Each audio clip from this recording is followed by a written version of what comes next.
Well, Sarah, greetings. Yes, hello. Nice to be here.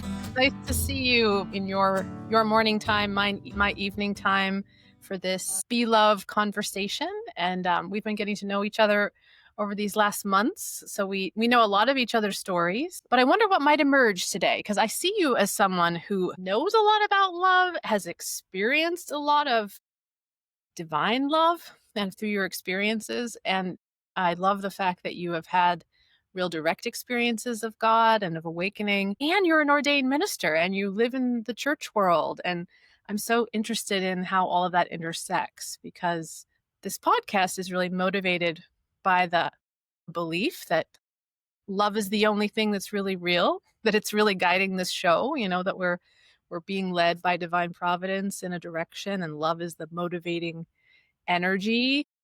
And the church is a beautiful place where we try to harness that energy, right? And live in community with it. And there's this tension sometimes between structure and then just like what life does. So anyway, I love all the things you share about this. And I wonder where you might like to begin. I think the question that I really wonder if you might be able to speak to is sort of how love lives in the church, how the church holds love, and how and we can think about the church in relationship to organizations, but then we also could think about it in relationship to just you as an individual and me as an individual. What might you like to say? Speak to that question. Well, when I hear the word church, I think wherever the Logos is loved and lived. Yeah. That's what I hear. I don't tend to think of organization when I hear the word. And when you say the word Logos, you mean the Bible? Specific? I mean, so any sacred text that, when its truths are applied to life, allow the transforming presence of the Lord to be known, or the divine to be known. I love the way you said that. Kind of want you to say it again, but we have it recorded, so I'll be able to rewind it. So a sacred text where truths are lived, transform, or allowed to transform. Yeah. So I mean, and you know that I come from an approach and a methodology called logopraxis, and that for that particular approach, the word or the Logos is the Bible and the doctrines. We call them the doctrines for spiritual Christianity, but they're the writings of Emanuel Swedenborg. And the premise for these two texts being the Logos of the word, is the fact that when you take, the ideas and the principles that are expounded there, I guess for the listeners, most listeners know who Swedenborg is. Do I need to explain? Who knows? It's a mix. It's okay. So we have the Bible, and then we have the writings that Swedenborg put down from his workings with the Bible. So the premise is that the principles that he came to see through working with Scripture are universal principles that apply to all our experiences. But throughout his writings, we have his own experiences. So often, like the groups are studying Arcana Celestia at the moment, so often you'll have the chapter and it'll be an exposition of Genesis or Exodus, and then there'll be this what they call inter-chapter material at the end, and at the moment it's on the spirits of Jupiter. Oh, neat. And basically, and at the very start of the chapter, there'll be something on charity. So at the very start, he offers a principle about charity. And then if you look deeply in the exposition, it's the same principle being shown through the Exodus story. And then at the very end, there's this same principle, same ideas and teachings again, done with the illustrations or the analogy of meeting planets and people from other planets. Mm-hmm. But it's all the same. It's just different imagery, if you like. So back to Logos, back to the word. Yeah.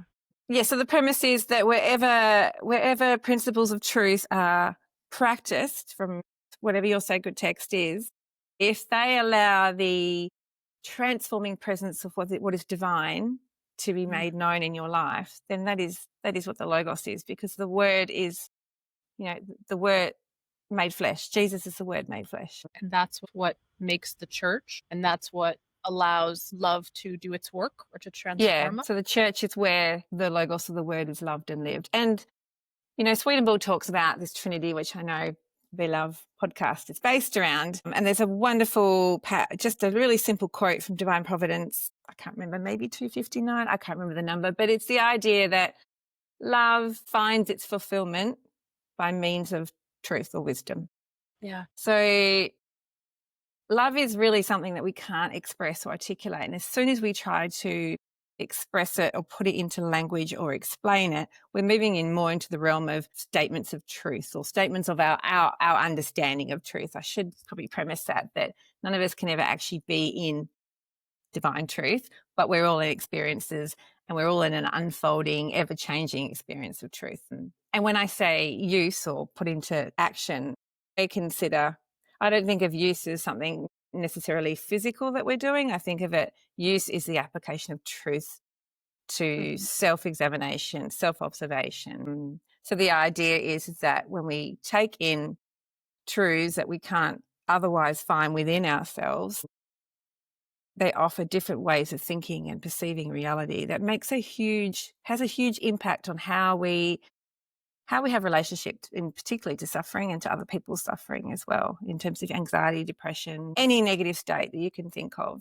will be based in the idea that I am the source of my life rather than the divine being the source of my life. So, I mean, Swedenborg talks about the word being particularly certain parts of the Bible, but at the same time, if you read deeper into those, how he explains the Logos, I would read the Logos as where, whatever outside sacred text is taken in, truth of some sort, and it's practiced. And if it makes the presence of something transformative happening that's divine in your life, then it has to be the word, it has to be the Logos.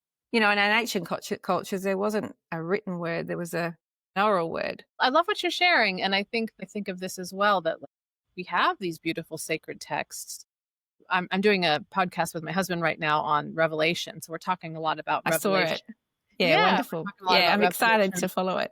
Yeah, what that is, what it means that God reveals God's self through Jesus and through all of these wise ones. And there are these themes, they're different, but there are these themes of unity, of love, of truth, ways of rising above our more kind of animalistic, competitive, self-centered tendencies, which are inborn in all of us. So I like the way you're articulating the Logos, and that it's useful. It's so useful to have. What would we do if we were just roaming about by ourselves without these sacred voices kind of calling us to a higher life?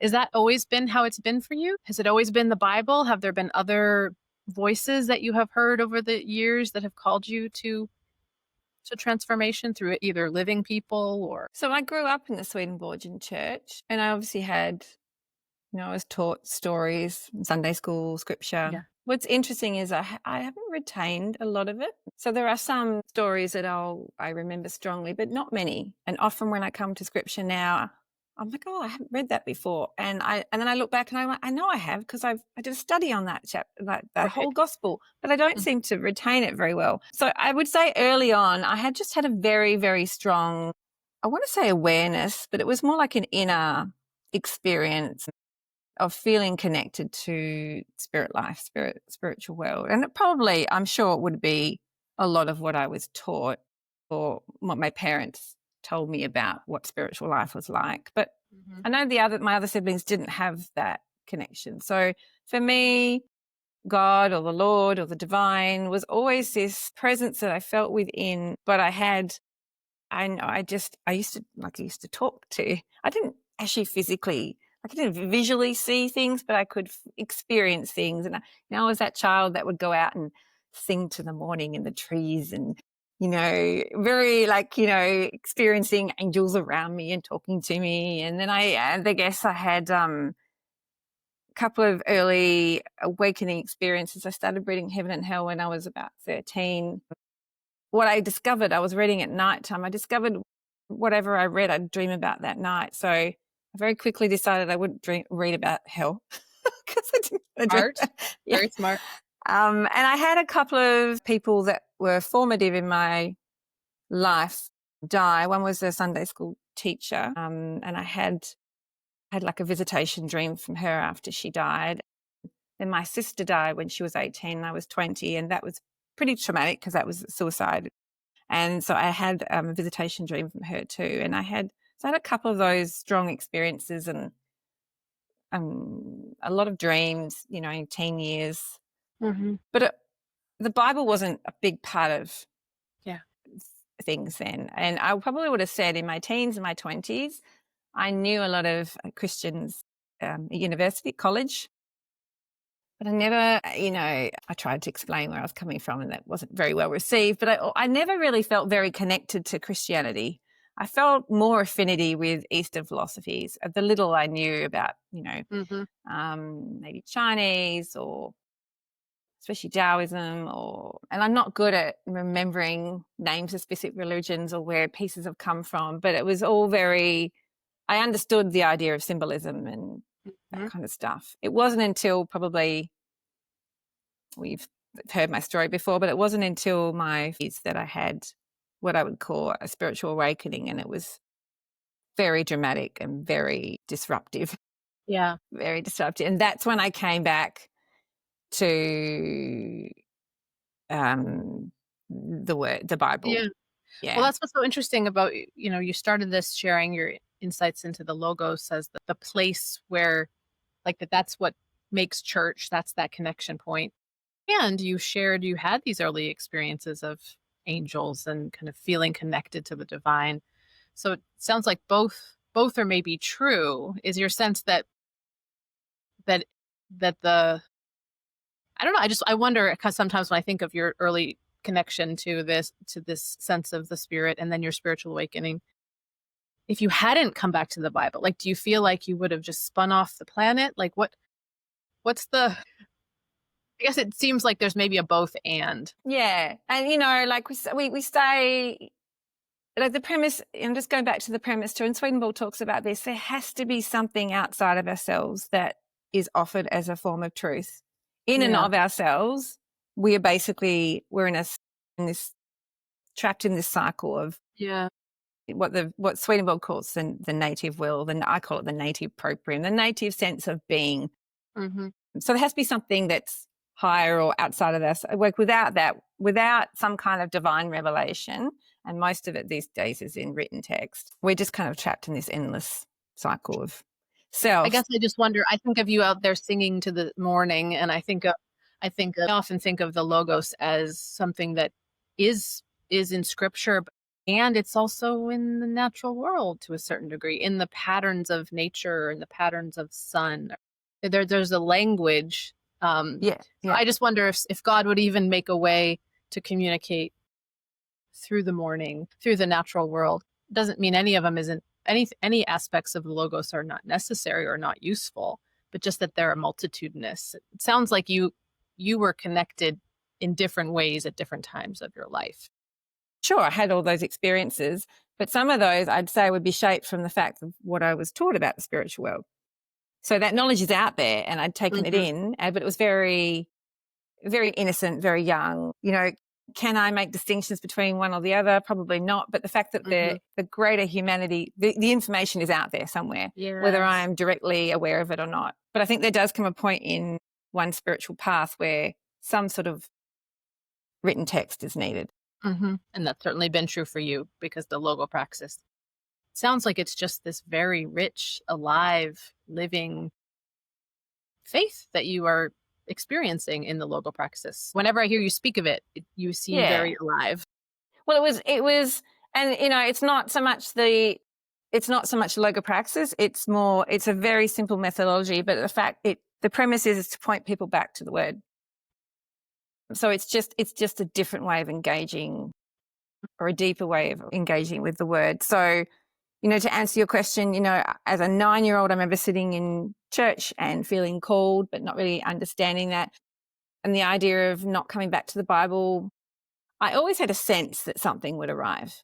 And I knew that I was waiting. And what was the catalyst, or what was the moment of my awakening was someone holding up this and saying, this is the Lord. This is the divine. This isn't just a text from the divine. This is. And I was like, they're right. And because they basically said, if you really believe that one, well, why aren't you engaging with it? Why aren't you working with it? Why aren't you reading it? And I was like, oh. And then I picked it up that night, and then everything just went. So it was literally that change of mindset that I was coming to it, and the Lord was able to speak directly to me. And I'd probably heard that before, but I'd never heard it before. Sure. And I think, again, I've done work with other texts as well, but a lot of how I work with those texts comes from my understanding of what Swedenborg has introduced in the idea of correspondences, which I wouldn't have otherwise. I think of it as it's only the tip of the iceberg. It's about the interior sense of something. I don't hold that that's the only interior sense that can be taken from that text. I take it that what he's offering is a universal process that can be applied to all of us, but I can just as easily read the same text and get something different every time, which was what I love what you're doing with Revelation, and using that Hayden Institute dream work process. The first time I came across that process, I thought, oh, we should do that with scripture. So I was so excited to hear, that's perfect. Scripture and dreams are not so dissimilar, very similar language. Yeah. Symbolic, yeah. I feel called to ask you made the statement, that I had heard it before, but I didn't really hear it before, that I could talk to the Lord directly, or I could hear from the Lord directly. Can you tell us a bit about what that experience is like? I guess, like I said, I had that inner experience, but it was probably more of a heart-based experience than a knowledge-based experience, or a wisdom or truth, or I guess the differences between childhood and adulthood, Sure. Why don't we start with childhood? What were those early heart experiences of knowing God or knowing the Lord? Can you describe what they felt like, or what it was kind of conveying to you? I don't know. It was just like, and this part probably hasn't changed. It was just it was the essence of my being. Yeah. That would be those experiences. That part hasn't really changed. It's just deepened. And I guess the part that changed when I started in, like, the spiritual awakening happening, was that I started to see what resisted it. There was a real innocence of ignorance. There was a real, it just wasn't there. And that's why spiritual awakenings are so difficult. Yeah. That's why spiritual work is so difficult. It's so hard. Well, and I really resonate with that. My experiences of the kind of foundation of my being did not happen as a child, but it happened maybe 5 years ago. And it did start with just this deep innocence and just joy. But then the work started. Because once you discover it, it doesn't necessarily stay, because you start to recognize all of the resistance and all of the blocks. So you had that knowing of yourself, and then when you started to discover the resistance and go through that process, did you have the word at that point, or was that more of a body experience? What was that started when when you saw the Bible? Okay, yeah. So I knew I was waiting, and I knew I was getting. When I look back on it, I was getting this increasing sense of aggravated sphere happening in life. And it wasn't to say before that I didn't have moments of joy or love or delight or any of those things, or difficulty or struggle, but it's just very different. And, there's a honeymoon period when you first come to anything. But for me, it wasn't actually. I went straight into terror and that's actually what motivated me to actually seriously start engaging with Swedenborg and scripture, because I was getting jolted awake in my sleep. My heart was racing. I was getting night sweats. Just this feeling like my life was being sucked out of me. And it wasn't like I was waking up having thoughts and then it was occurring. I was getting woken, like something was jolting me out of bed at night. And I thought I was having a panic attack. I did the whole, went and got all my physical stuff checked and everything was fine. And it was, if anyone opened the Bible in front of me or started reading from it, I just would all over start breaking out in sweat, and just this sense of terror. And I couldn't understand what was happening. And so there was a real selfish motivation. I wanted it to go away. I wanted it to stop. So I was like, I'll try anything. But it sounded like a sense of doing anything. But then I'm curious. So you would break out in sweats when the Bible would open. Would you want to run from it, or? Well, I tried to avoid it really, but I was sitting in church at the time. So Yeah.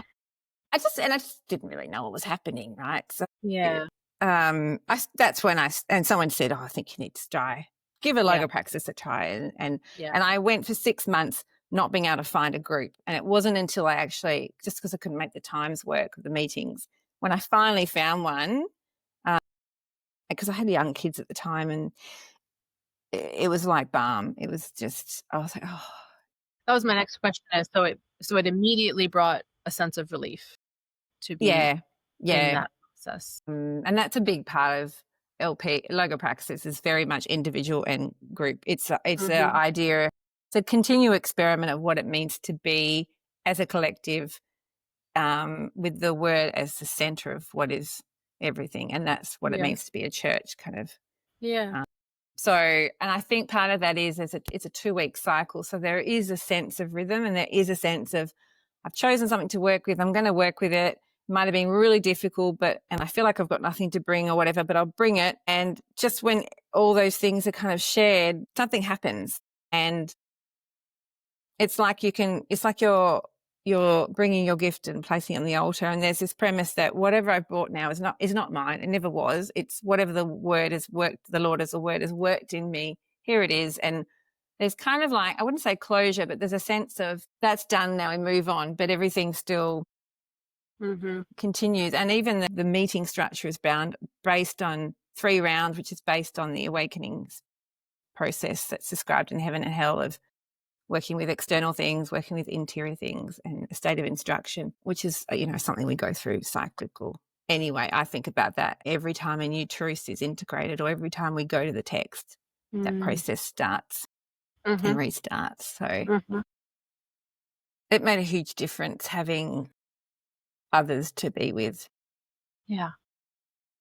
Well, I see Yeah. that, see you and your journey with the LP as, like, that's how it that's how it should be, really. Like, that's how church, I think a lot of people right now, sort of, church is sort of extraneous, or I'll go if I have time, or, it's, but I think I've been reflecting a lot more lately on what are the essential actions of church that I need to be well, like to be in Mm. alignment with the Lord, to be in a state of love. And so I'm really reflecting on what those are for me.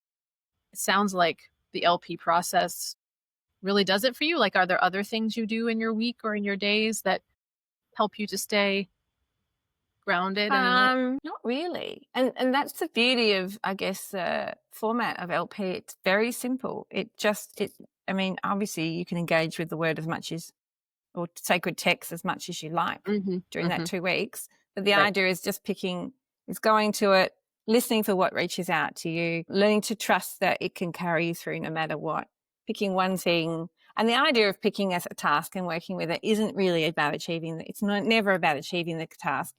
I think of it as, it's more about remembering, it's having a reminder to remember the Lord in the moment. Come back to it. Yeah.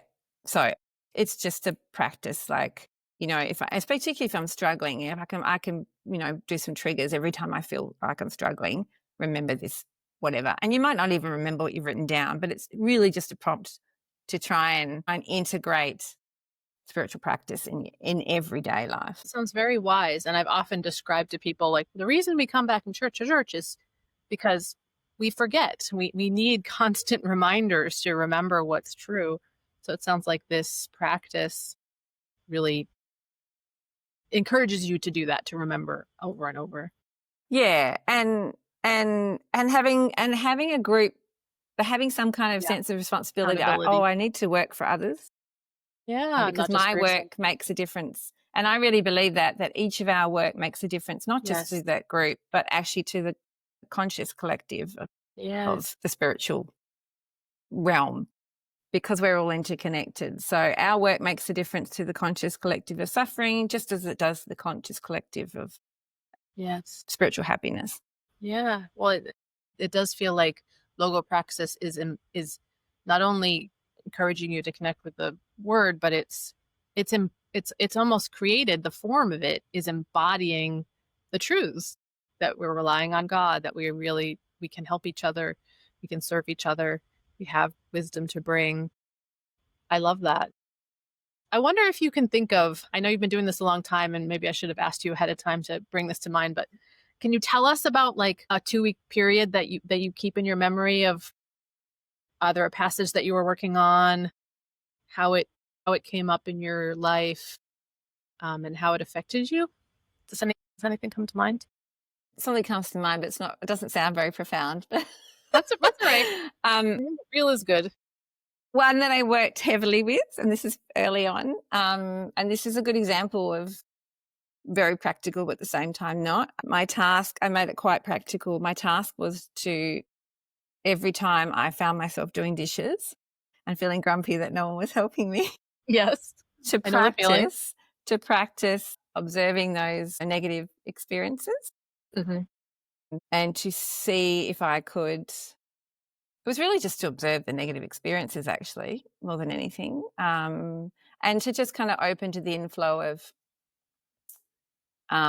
being able to be in a zone where I didn't identify with them, I didn't own them.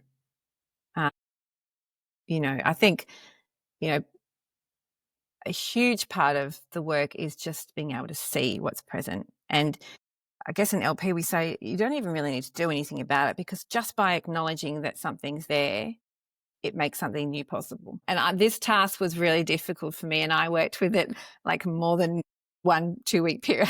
Like I came back to it over and over. It was really simple. And I've heard other people have prompts like they've put little sticky notes on their tap and said, every time I turn the tap on, I'll remember that divine truth is always present, or something, water being truth. But that particular one was hard. And it was just really the prompt, but it was a prompt to observe the sense of, the sense of I that felt entitled, that I was owed something. Again, every negative experience, any emotion you're feeling, there'll be at the base of it is the idea that I am owed something, which is just not true. We're not owed anything, right? And that doesn't necessarily mean that what's happening in outer life is civilly and morally okay. But we come back to Viktor Frankl. It's not. It's about changing our perception or our experience of what's happening to our external life circumstances. So it's not so much about changing the external life circumstances or conditions that we find ourselves in, because there has to be some kind of acceptance of providence in that. I mean, obviously there are some circumstances that aren't okay, and we move out of those. But generally speaking, Yeah. But I found that just by doing that, it actually does end up changing your external life circumstance. And that's the premise of the church, right? Wherever the church is loved and lived, then Swedenborg talks about this too. The externals will form organically as they need to. And we don't need to worry about organizational things so much. It may be that I'm called to work with the organizational level of things. That's fine. But it's more about changing how you relate and where you're coming from. And I did drop off going to traditional church as this other church, this real church for me. It became real, and it became something that's there, all the time rather than once a week. Yeah. Yeah. Yeah. Well, and I think of that a lot. Even the abhorrent experiences that we're in, it is what's happening now. We think we could somehow instantaneously change our circumstances, but we can't. This is what we're experiencing now. So how can we approach it? How can we respond to it instead of reacting to it? And that state of, if we can cultivate a state of inner peace, we actually end up being a little more conscious of what's going on and able to act in ways that can move toward better outcomes in the future. But yeah, and I do believe, it's not about disbanding with the external church. I think a lot about our ancestors who probably weren't always, perfect in any way, but had their own faith and their own connection to God. And it was their love, that made possible the things they created, whether that was the church down the street or the liturgy or, and now it's just a question of what is forming in our hearts and what are we loving. And so how are we bringing that into the world? And it's okay for it to change. That's my favorite. Well, of my many things I love about Helen Keller, one of her lines in a speech she gave to the General Convention here was, "Let us not confuse the vessel for the treasure." The church is the treasure. The new church is a treasure that does not need to be bound by one external form. That would be pretty limited. Yeah. Yeah, well, you think about the three essentials of the church that Swedenborg talks about, right? The holiness of the word, divinity of the Lord, and the practice of charity. You can do that pretty much anywhere, Mm-hmm. even over video calls to Australia. There you go. Yeah. Yeah. Yes. So, Yeah. um, so what is calling you right now? How are love and truth fusing together in your day to day, in your ministry, in your life? It's a good question. I don't know. The work never stops. Really, it just keeps continue. There's always things to be present in the moment. I guess probably right now at the moment there's always a state of learning to be with tension of things not always aligning, but knowing that they will align, I guess, in terms of my understanding and my experience. But more and more, I think there's learning to say trust, but it's more like accept the experiences that can't be articulated, that are known. So you get experiences where there's just a knowing, and all of the previous knowledge or that I've carried with me wants to judge it and make sense of it and be able to articulate it. I've been working a bit with the spirits of Jupiter. It talks about spirits that chastise, rebuke, or judge in a negative way. Mm-hmm. And then it talks about different levels of spirits that instruct, and then it talks about angels moderating both of them, so that the instructors are offering truth and are moderating the spirits that want to chastise, so it doesn't get too overwhelming for us. So that's my task actually for this 2-week period, and it was just to kind of observe the different forces at play in that process, because they're all present. Everything that's in the text is present in a landscape. I don't want to say trust, because the idea of trust, it's an interesting concept, learning to trust the text, learning to trust the Lord, learning to trust the process. It's interesting because in that experience of trust, if you look deeply at it, well, trust comes from the idea that I need to let go, doesn't it? Right? So there's a sense of I am very still in that. I am having trouble tearing apart from trusting. So inherent in trust is still based in a belief that I need to be in control, which I find kind of ironic. But I guess that's the process. There's always this balance of the self being something that can be a servant to the process rather than needing to be the master or, be Pharaoh in control. And this part in LP, we're in the Exodus process where, how much Pharaoh vacillates. I'll let you go now. Oh, no, I've changed my mind. Oh, you can. Oh, no, I've changed my mind. It takes a long time. And even then he changes his mind and runs after them. And, it's so descriptive of what our sense of meanness and I-ness struggles with, and that new heavenly sense of self is nothing like that other self that needs to be in control. And so I guess at the moment for me, it's learning to be comfortable, and this is ongoing, but it's learning to be comfortable with seeing those negative influences and just letting them be part of the landscape. Because, like it talks about celestial, the higher or the closer, more angelic the angels are, or the closer to the Lord, right? They must be in more light than any of the other, like the closer you get to heavenly light, the more you see. So they actually must be more conscious of what resists than any other state of mind. If you think about it as a state of angelic consciousness, a celestial angelic consciousness would be in greater awareness of the states of hell that are present. Yes. But they don't fall into identifying with it as themselves, because they know that the sense of self that forms in the moment is the gift, is kind of like the gift that happens when they're in their use, they're in their function of whatever it is they use. And I kind of think of that function is kind of that new sense of experience of being.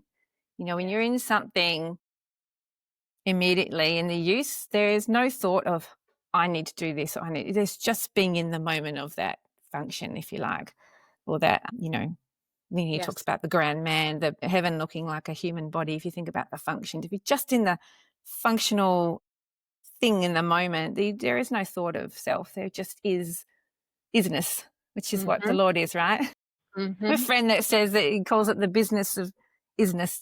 The business of fitness. I like it. Well, yeah. And the further along you grow, the more you realize you have less and less real control. Like really the only control you have is the choice to to let go. Like that's the power that you have. And it's very and I totally concur with you that and as you grow it doesn't I think initially I know I certainly felt this way like as I was starting to grow a little more and notice my growth like oh maybe I'll escape.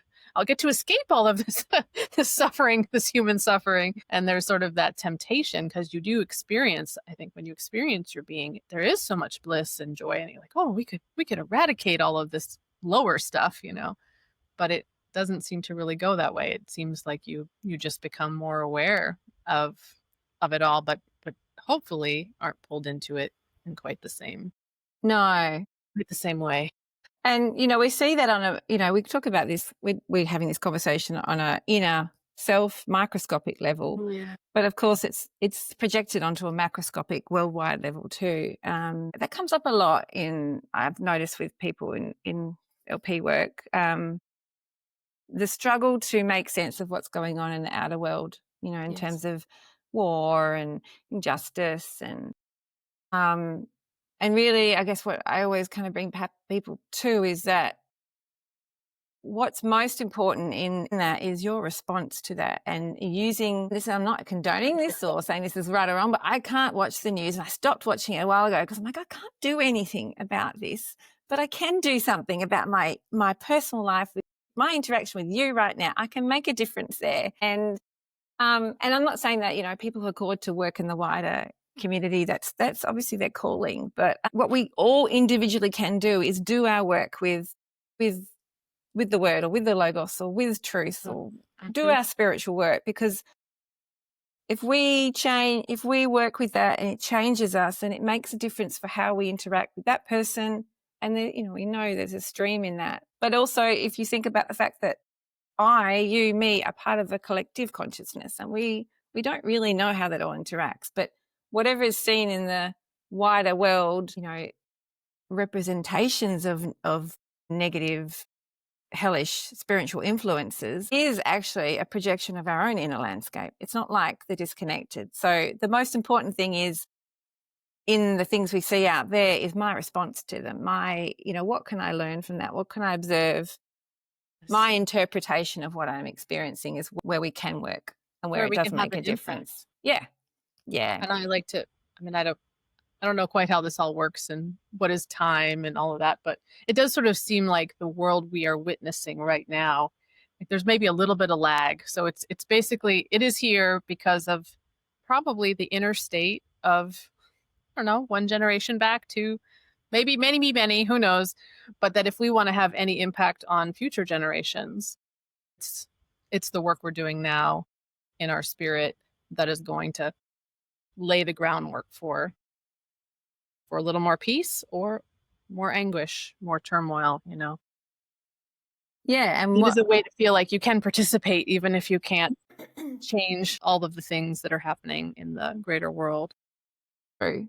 And what you just said is just as true on an individual level too, right? The work I do now makes a difference for what unfolds next.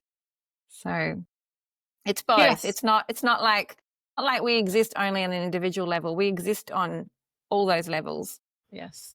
Simultaneously. And I guess that's been a big shift for me in the last year or so and I noticed that Swedenborg went through that kind of shift too. And it seems to be a general developmental shift that you move from working for the sake of my inner growth and what I can do for the sake more towards a collective consciousness of what I can do in terms of working for the sake of the collective, or the sake, as Swedenborg talks about it, is the sake of the common good. That's how a kind of angelic community works. Yeah. And again, I don't know how, but I know that it does. So yeah. Where do you see that shift happening in Swedenborg? I was just looking at this earlier because I did a little study about his own awakening experiences. He talks about this. He talks about this Yeah. in his Journal of Dreams towards the end, just before kind of, as he's coming into working with the Arcana Celestia, he, this idea that he needs to shift from focus on his knowledge to do with the world, science, and into a more spiritual knowledges. He moves from, and this is the movement from the journal to Arcana, really. He moves from, I'm a weak and unworthy sinner, and this thing stuff is coming over. And his dreams are very I and self-observation. He moves from that to universal processes. And that's the difference. Some of the stuff that he's written in the Arcana and thereon is similar to what's in the general dreams.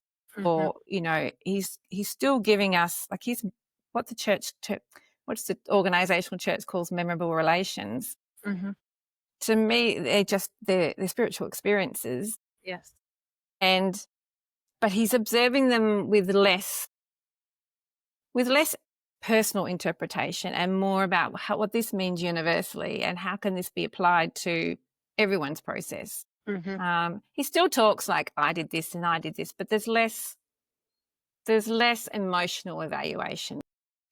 Sure. And I think that's the process. I think we talk about that in LP too. We don't share personal details in terms of our work. So people are encouraged to share what they worked with and keep their personal details to a minimum, but work with the principles, like the universal principles, because then others that are listening, it's easier for them to apply it to their own experiences, which is the same as how Swedenborg's writings are written. It's not always easy, but you can see it when you come across passages that seem very steeped in, I'm in heaven and I'm meeting angels, and it is actually harder in some ways to translate that to your own personal experience, because you're like, I've never been to heaven and I've never met angels. But if you think about heaven or the spiritual world being the inner life of the mind and the landscape there having different spiritual spirits visiting you, then you can apply it. Relate. Yeah. And he knew that. He'd done so much work with his dream work that he knew that what he was offering was symbolic images of descriptions of process. And he says it over and over, but our mind is so drawn into thinking in people and places that I think we forget. Like, he'll say it on one page, and the next page, if you haven't remembered that, then you slip back into thinking about heaven as a place.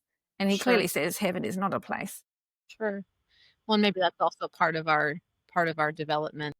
At some point in the level, we can't really see past your context is so different from mine or yours.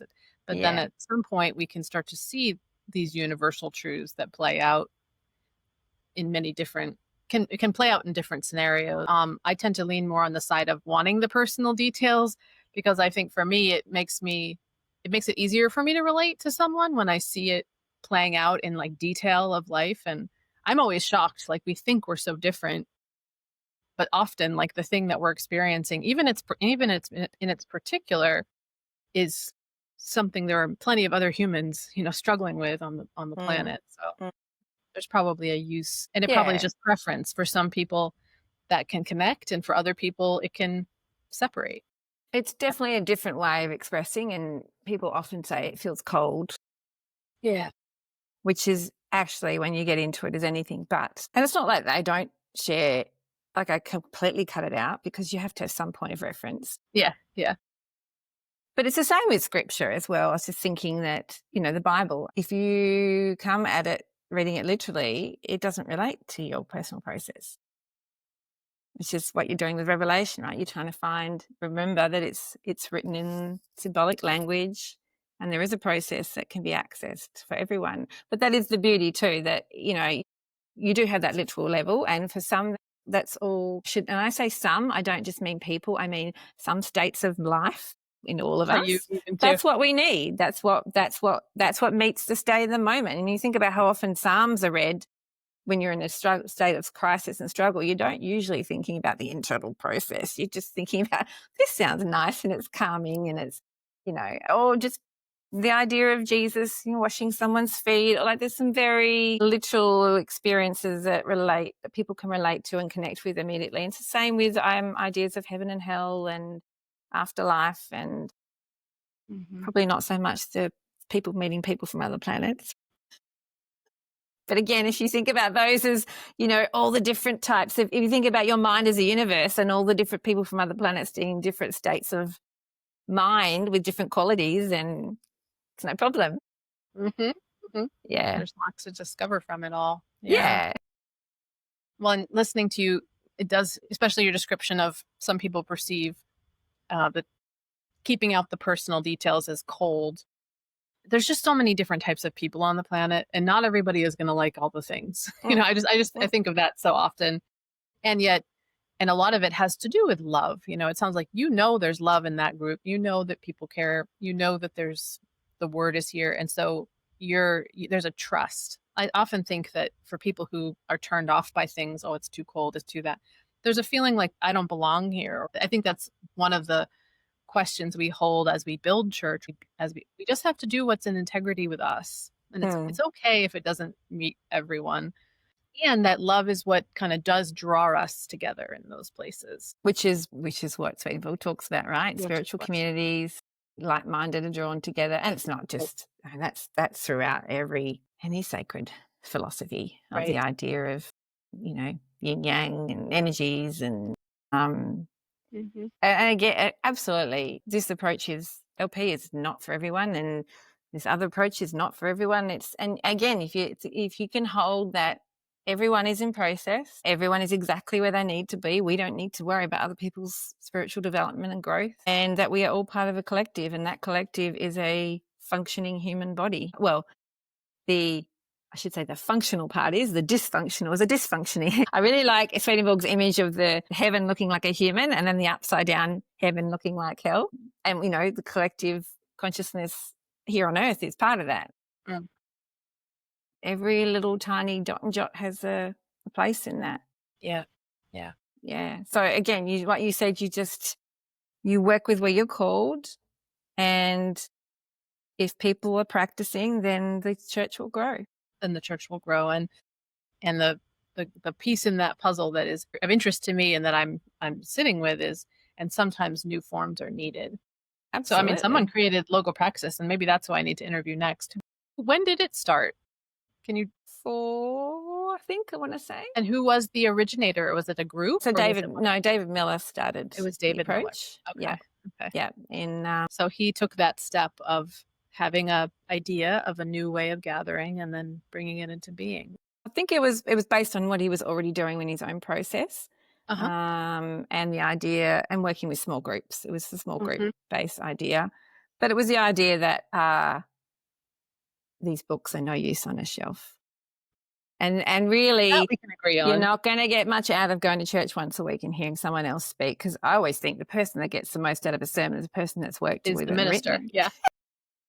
So it's just, people need to be practicing. They need to be taking these things into their life in whatever form they can. And again, that's not for everybody. There's a lot of reading in the LP approach. We have just put together an introduction course, which will go over 8 sessions, and the readings are very short, and it's based on heaven and hell, which we will be starting in February next year. It's a taster course for anyone who wants to try it out. But yeah, it's definitely not for everyone. So that's why I say just come along. But it's one of the forms, and I think that's what I hope to create with the collaborative, is just to really lift up and celebrate all of these different forms, so that when people are looking, they know, oh, there's many options. I think the new church should have many options, because absolutely, it's going to encompass the whole world. We need lots of choices and lots of ways of gathering, because we're all so different, and life is so different than it was 100 years ago, 200 years ago, 300 years ago. It's exciting too. I mean, I grew up watching the old forms die, and that was pretty depressing. Like something I loved. I mean, maybe Australia is a bit ahead of the rest of the world, but our congregations were small to start with. The congregation of 60 went, in my youth and 20s, went down to 10, which is organised church. It's based on Anglican form. It's what's happening, but. Yeah. it was But exciting to see something like LP that was actually growing, yeah. which I hadn't seen anywhere else. So, I've heard you talk about this too. There is a hunger for it and there is a growth happening. It's just the forms are still forming. Yes. But there is a lot of new things happening worldwide in many different cultures and religions. And people are hungry for spirituality, but I think the forms will happen when the practice is happening. Yes. Well, I love hearing that this was David Miller was doing this and he was finding benefit. And so he wanted to offer it for others. And I think that's definitely the approach I'm taking is what are my practices that are really grounding me? And then can I invite others into it? And that's, if we all do that, if we all listen to God and do what we're called and then invite others to hang out with us and do it, I mean, maybe we could have heaven on earth. I don't know. I'm not going to rule it out. Well, the church is heaven on earth. That's how he defines it, isn't it? Yes, Right? I know. And I don't know if I've emphasized this enough, but there's definitely experiences of heaven within. Definitely, like you wouldn't stay in this work if there wasn't absolute mind-blowing delight and excitement. I think I read a passage the other day, like it talks about being brought into the other life and experiencing experiencing happiness like it's just experiencing things you've never felt before. And that's what it's like. It really is just amazing as well. Yes. Yeah. Yes. I concur. We may have a little more awareness of the darkness that doesn't go away, but there is this ecstatic unity that's always balanced, though, right? Possible. It's always in balance. I think so. Yeah. Well, thank you for your time, Sarah, and so many blessings on your continued journey of love. Thank you. You too. And I love it when we both are in